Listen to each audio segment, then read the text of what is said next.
Nous sommes le 7 janvier 2025, analyse du BTC et analyse des datas, c'est parti. Alors par rapport à hier, le niveau du BTC a un peu évolué, donc il a fait exactement ce à quoi je pensais. Je vous avais dit hier qu'à cet endroit il y avait un order block, donc ici il y avait un order block de vente. Je vous avais dit que pour moi il allait breaker cet order block avec une grosse bougie et qu'il allait buter sur cette résistance. Et au final c'est exactement ce qu'il a fait. Donc il a mis une grosse bougie, nous sommes en vue 16 heures, je le rappelle, il a fait une grosse bougie ici, hop, et il est venu buter à cet endroit comme je l'ai dit dans ma dernière vidéo d'hier. Donc deux scénarios possibles, soit il va descendre chercher le bas du canal. Pourquoi? Parce qu'on voit que sur le RSI à gauche nous avons le RSI qui est en survente actuellement, nous avons le train wave ici qui est en survente également. Donc il est probable que nous ayons une petite correction pour aller chercher le bas du canal pour ensuite remonter par la suite, d'accord?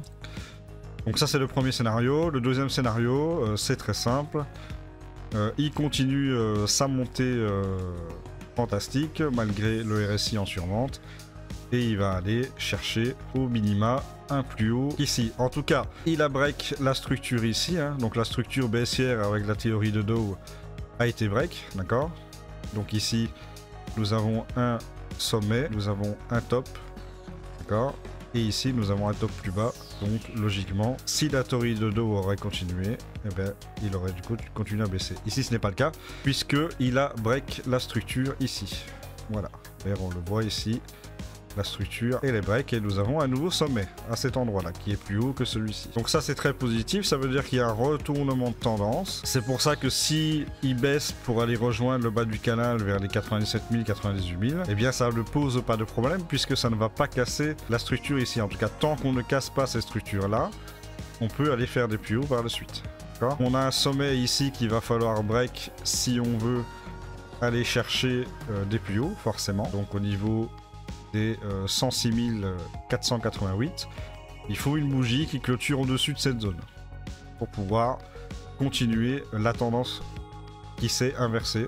Donc là on a une tendance baissière et pour continuer la tendance haussière qui est en train de se faire, il faut aller au-dessus de ce top là, d'accord? Donc pour moi très clairement je ne vois pas crash et aller chercher les plus bas puisque il a break la structure ici, donc je ne vois pas l'intérêt d'aller chercher les plus bas. Donc pour moi on est très positif sur le BTC. Donc soit il va bas du canal, il part, soit il latéralise un petit peu et il part. Voilà, c'est l'un ou c'est l'autre. Il y en a un qui est plus court que l'autre. Moi je pense qu'il va aller chercher le bas du canal parce que le RSI a besoin de souffler un petit peu.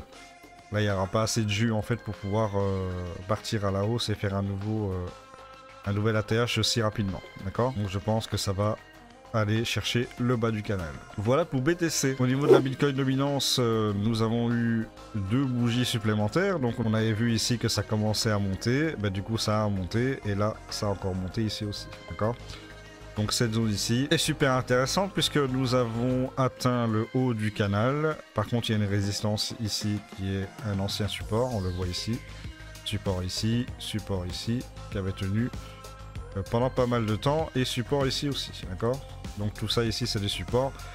Donc vu que ça a break vers le bas, c'est devenu des résistances. Donc il est possible que maintenant ça retrace un petit peu à la baisse pour aller chercher peut-être ce support ici. Pourquoi? Parce qu'on a vu que le BTC, le RSI est en survente, donc on a besoin de souffler un petit peu.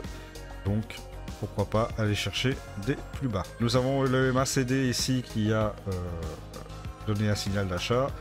Et au niveau du RSI, on est toujours beaucoup de mou pour aller chercher des plus hauts. Donc soit ça va redescendre un petit peu et ensuite repartir et faire pourquoi pas sur le RSI un double bottom et partir pour que le BTC puisse faire un nouvel ATH tranquillement. Soit ça va aller chercher d'autres zones, les 0,382 à presque 58%, et pourquoi pas aller chercher cette zone ici à 47%.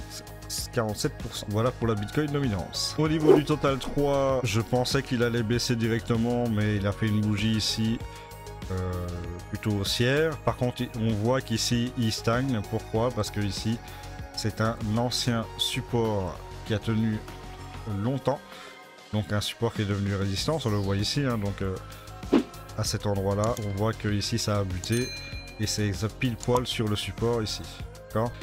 Donc je pense que la baisse va bientôt s'opérer sur les altes. Pourquoi? Parce qu'on voit que sur les récits on a 2 pastilles de surachat. Donc il va évidemment partir à la baisse, tôt ou tard. On a l'Ishimoku oscillator qui se rapproche aussi dangereusement du surachat. On a le MACD qui fait un signal de survente bientôt. Hein, on voit que ça, les deux moyennes se resserrent.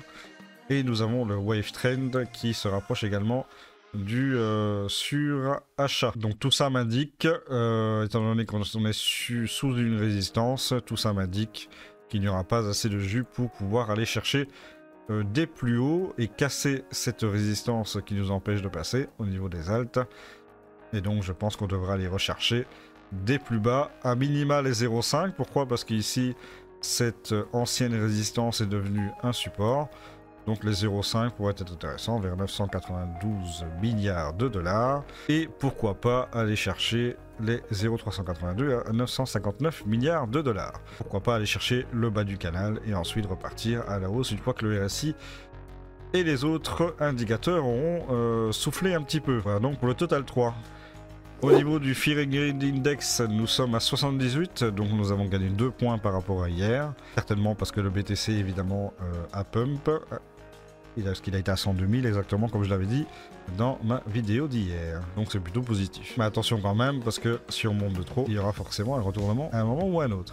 Au niveau du calendrier macroéconomique, nous avons à 16h l'ISM Service, qui est en gros un indicateur qui mesure l'activité économique dans le secteur des services aux États-Unis. Donc un chiffre supérieur à 50 c'est bon, inférieur à 50 c'est pas bon. On connaît l'histoire. J'aime bien répéter pour les nouveaux qui ne connaissent pas le calendrier macroéconomique, donc c'est plutôt intéressant de le dire à chaque fois. À 14h30, nous avons la balance commerciale. C'est une statistique qui mesure la différence entre les exportations et les importations de biens de services. Et donc quand vous avez un précédent à moins 73 milliards, eh bien, ça veut dire que c'est un déficit commercial. Donc ça signifie que les importations surpassent les exportations. D'accord ? À 11h, vous avez le taux de chômage européen et le prix à la consommation en estimation rapide. Donc c'est quand même des statistiques importantes, comme on peut le voir. Après, ça reste l'Europe, c'est pas les États-Unis, mais voilà, c'est quand même assez important. Donc attention à ce niveau-là. Et à 8h45, mais ça c'est déjà passé à l'heure actuelle, l'indice des prix provisoires. Au niveau de l'alcool season, c'est monté un petit peu à 59, ce que je trouve un peu bizarre d'ailleurs, parce que le BTC a monté. Les altes n'ont pas fait des performances de fou non plus. Quoi qu'ils sont montés, les altes sont montées un petit peu quand même. On a vu qu'ils ont fait une bougie, donc ouais, c'est vrai que d'accord, c'est monté à 59, mais je pense que ça va rebaisser après. Donc pour moi, on n'est pas prêt pour l'instant à aller à l'alcool season. Je ne pense pas. Je peux me tromper évidemment, mais ce n'est pas de boule de cristal. Je ne suis pas devin, mais je ne pense pas que ce soit encore l'alcool season pour le moment. En tout cas, on reste un peu dans la zone neutre, proche des 50. Donc à ce niveau-là, rien de neuf sous le soleil. Au niveau du top 50 performance, on voit que le BTC recule un petit peu.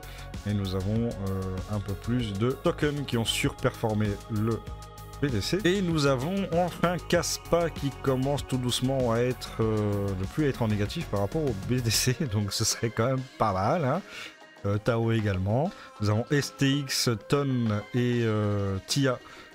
Ainsi que Fetch qui commence à être un petit peu dans le vert aussi, donc ça c'est positif.